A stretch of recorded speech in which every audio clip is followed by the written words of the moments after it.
শহীদ president Ziaur রহমানের মাজারে এই মুহূর্তে পুষ্পস্তবক অর্পণ করতে আমরা দেখতে পাচ্ছি যে সকাল 7টা থেকেই নেতাকর্মীদের ঢল, তাঁতি দল থেকে শুরু করে স্বেচ্ছাসেবক দল এবং বিভিন্ন রাজনৈতিক দলের নেতৃবৃন্দরা তারা আসছেন, এসে তারা পুষ্পস্তবক অর্পণ করছেন। আমরা দেখতে পাচ্ছি ছাত্রদল, যুবদল সহ বিভিন্ন নেতৃবৃন্দ যারা রয়েছেন তারা আজকে পুষ্পস্তবক অর্পণ করছেন। আমরা দেখতে পাচ্ছি বিভিন্ন নেতাকর্মী আজ সকাল থেকেই তারা আজ মহান বিজয় দিবস উপলক্ষে এই পুষ্পস্তবক অর্পণ করতে তারা আসেন। আমরা দেখতে পাচ্ছি ছাত্রদলের রাকিবকে আমরা দেখতে পাচ্ছি, তিনি এখানে আসছেন এবং অপর পার্শ্বে অন্যান্য নেতৃবৃন্দ যারা রয়েছেন তাদেরকে আমরা দেখতে পাচ্ছি সকাল থেকে এসেছেন।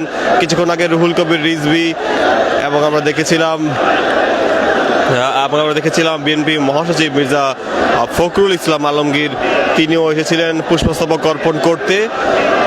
সব মিলিয়ে যেই জিয়ার মাজার রয়েছে, জিয়ার মাজারে একটু নেতাকর্মীদের একটু ভিড় লক্ষ্য করা যাচ্ছে, কারণ আজকে মহান বিজয় দিবস উপলক্ষে বিভিন্ন রাজনৈতিক দলের বিভিন্ন রকম কর্মসূচি রয়েছে, বিএনপির কর্মসূচি রয়েছে, যেটি বিএনপির মিডিয়া সেল থেকে উল্লেখ করা হয়েছিল যে আজকে তাদের বেলা 9:30টার দিকে যে কেন্দ্রীয় নেতৃবৃন্দ যারা রয়েছেন, কেন্দ্রীয় নেতৃবৃন্দরা তারা আজকে জিয়ার মাজারে তারা আসবেন, জিয়ার মাজারে এসে তারা পুষ্পস্তবক অর্পণ করবেন এবং তাদের যেই কর্মসূচি সেটি তারা বাস্তবায়ন করবেন। কিছুক্ষণ আগে বিএনপি মহাসচিব মির্জা ফখরুল ইসলাম আলমগীর তিনি এসেছিলেন, এসে তিনি সাংবাদিকদের সাথে সমসাময়িক বিষয় নিয়ে কিছুটা কথা বলেন।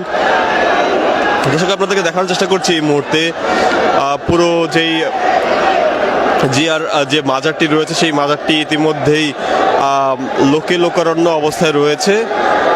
ছাত্রদলের রাকিবকে আমরা দেখতে পাচ্ছি, ছাত্রদল সভাপতি রাকিবুল ইসলাম রাকিব, তিনি এসেছেন পুষ্পস্তবক নিয়ে।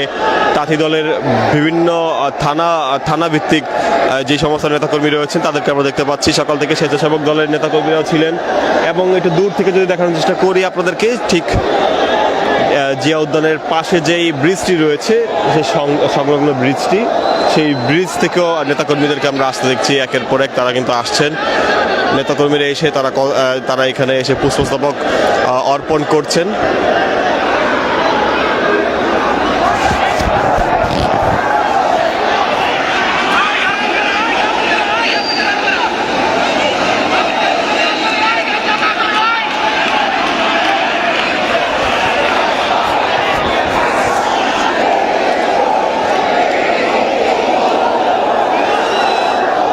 দর্শক, মহান বিজয় দিবস উপলক্ষে যে বিএনপির কর্মসূচি আজকে দিনব্যাপী সেগুলো কিন্তু ঘোষণা করা হয়েছে, সেটি রুহুল কবির রিজভীর স্বাক্ষরিত একটি কর্মসূচি কিন্তু বিএনপির মিডিয়া সেলে দেওয়া হয়েছে। সেখানে আজকে সকাল 6টায় নয়াপল্টনে বিএনপির কেন্দ্রীয় কার্যালয় এবং দেশব্যাপী বিএনপির সকল কার্যালয়ে জাতীয় দলীয় পতাকা উত্তোলনের একটি কর্মসূচি তারা দিয়েছিল এবং সেটি তারা বাস্তবায়ন করেছে। এবং মহান বিজয় দিবস উপলক্ষে সকাল 7টায় বিএনপির জাতীয় নেতৃবৃন্দ সহ সকল পর্যায়ের নেতাকর্মীরা জাতীয় স্মৃতিসৌধে কিন্তু তারা যান এবং সেখানে যে তারা শহীদ বীর মুক্তিযোদ্ধাদের স্মৃতির প্রতি শ্রদ্ধা জ্ঞাপন করেন এবং পুষ্পস্তবক অর্পণ করেন। এর পরপরই আমরা দেখতে পেয়েছি যে 9:30 শহীদ রাষ্ট্রপতি জিয়াউর রহমানের যে মাজারে তারা পুষ্পস্তবক অর্পণ করেন এবং তার পর সমসাময়িক বিষয় নিয়ে বিএনপির মহাসচিব মির্জা ফখরুল ইসলাম আলমগীর কথা বলেন আমরা দেখতে পেয়েছিলাম। একই সাথে বিএনপির মহাসচিব মির্জা ফখরুল ইসলাম আলমগীর, বিএনপি স্থায়ী কমিটির সদস্য সালাউদ্দিন আহমেদ এবং রুহুল কবির রিজভী সহ আরও দলীয় নেতাকর্মী কয়েকজন ছিলেন, তারা কিন্তু আসেন এবং এসে তারা যে গণমাধ্যমের সামনে সমসাময়িক বিষয় নিয়ে কিন্তু কিছুটা কথা বলেন। মির্জা আব্বাসকে আমরা দেখতে পেয়েছিলাম, তিনিও সমসাময়িক বিষয় নিয়ে কিছুটা কথা বলেন। সব মিলিয়ে এই জিয়ার মাজারে কিন্তু আমরা দেখতে পাচ্ছি ব্যাপক ভিড়, যেটা আমরা দেখতে পাচ্ছি যেই নেতাকর্মী থেকে শুরু করে রাজনৈতিক দলের যে আমরা দেখতে পাচ্ছি নেতাকর্মী যারা রয়েছেন তারা কিন্তু একদিক দিয়ে আসছেন এবং একদিক দিয়ে এসে তারা জিয়ার মাজারে পুষ্পস্তবক অর্পণ করে অপর পাশ দিয়ে তারা চলে যাচ্ছেন।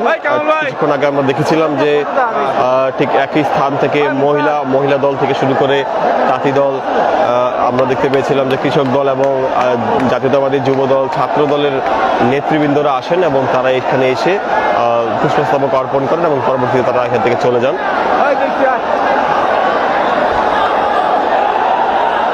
আমরা কিন্তু নেতাকর্মীদের ঢল এখনো দেখতে পাচ্ছি, তারা কিন্তু বিভিন্ন স্থান থেকে এখন আসছেন, জড়ো হয়ে তারা জিয়ার মাজারে আসছেন। আমরা বেশ দেখেছিলাম যে আজকে সকাল 7টা থেকেই যেই পুরো এই সংসদ ভবন সংলগ্ন এলাকা থেকে শুরু করে ঠিক বিজয় সরণি মেট্রো রেল সংলগ্ন সম্পূর্ণ রাস্তা কিন্তু পুরোটাই যেই বিএনপি নেতা কর্মীদের আমরা দেখতে পেয়েছিলাম তাদের অবস্থান।